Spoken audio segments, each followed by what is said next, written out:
Donc si on parle de la coopération franco-russe dans le domaine énergétique, global, pas uniquement l'efficacité énergétique, je dirais que cette coopération, elle est très diversifiée sectoriellement.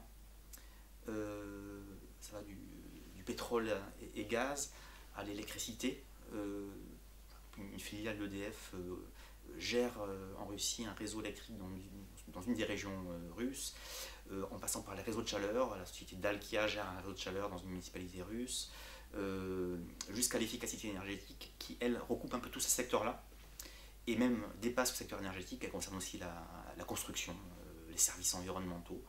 Donc je dirais que c'est une coopération qui est très large en périmètre, et qui vise à rattraper un certain retard, ça c'est mon opinion personnelle, pris peut-être dans les années 90.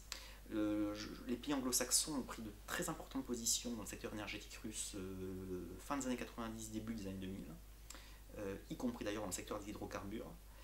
Et on ne fait aujourd'hui que commencer à rattraper ce retard de présence française dans le domaine énergétique russe. Alors aujourd'hui, je pense que la qualité du partenariat économique dans le secteur de l'énergie est bon, mais on a une énorme marge de progression encore en termes de volume d'affaires, d'investissement dans ces secteurs-là.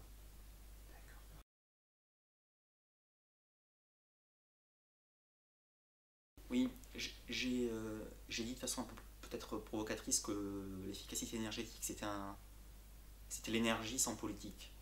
Euh, c'est pas totalement exact, mais je caricature volontairement parce que très souvent les observateurs parlent de la Russie, des relations énergétiques entre l'Europe et la Russie, avec un vocabulaire un petit peu guerrier, l'utilisation de l'arme du gaz, la guerre des pipelines, des gazoducs, voilà, et ou la confrontation peut-être, ou les tensions entre l'Union européenne et la Russie sur l'application du troisième paquet énergétique.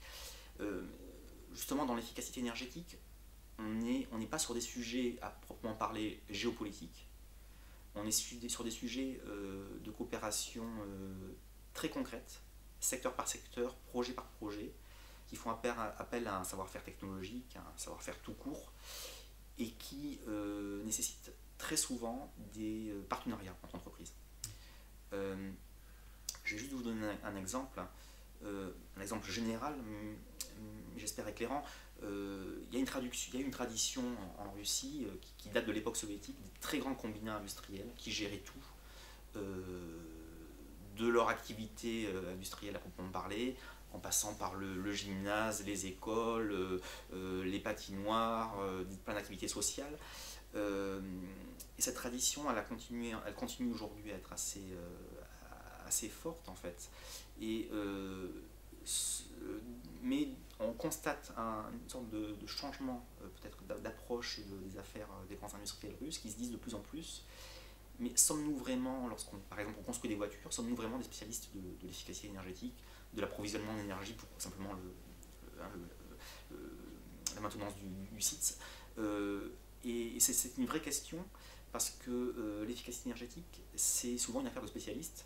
Il s'agit d'exploiter un gisement, un réservoir d'énergie, et de le trouver et de l'exploiter, de se concentrer sur ce gisement-là. Et ça nécessite très souvent de faire appel à des services extérieurs, en fait, des prestations extérieures, et donc un partenariat industriel.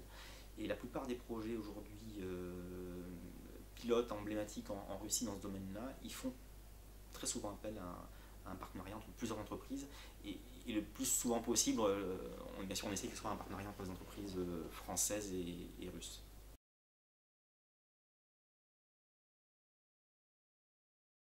Le troisième paquet énergétique, c'est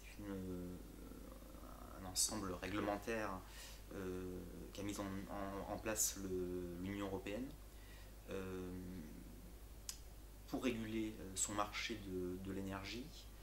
Euh, je dirais même pour le libéraliser, puisque le troisième paquet en fait implique une séparation, on appelle ça la séparation patrimoniale. En fait, c'est une séparation stricte entre les activités de producteurs, transporteurs, fournisseurs d'énergie. Voilà. Là où on a eu dans le passé des entreprises qui faisaient tout en fait, et donc pour la transparence des prix, pour le bon fonctionnement du marché, l'Union européenne a jugé utile d'introduire ce troisième paquet.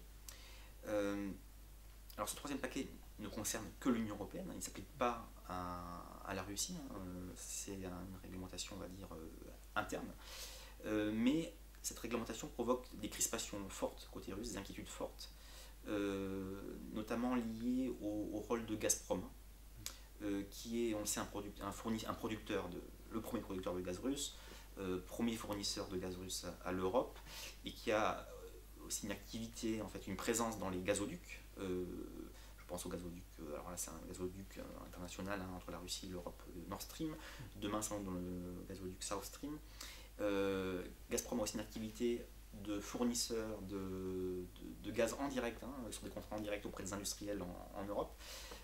Et donc ce troisième paquet, en fait, Gazprom craint qu'elle ne remette en cause, en fait, ces différentes activités.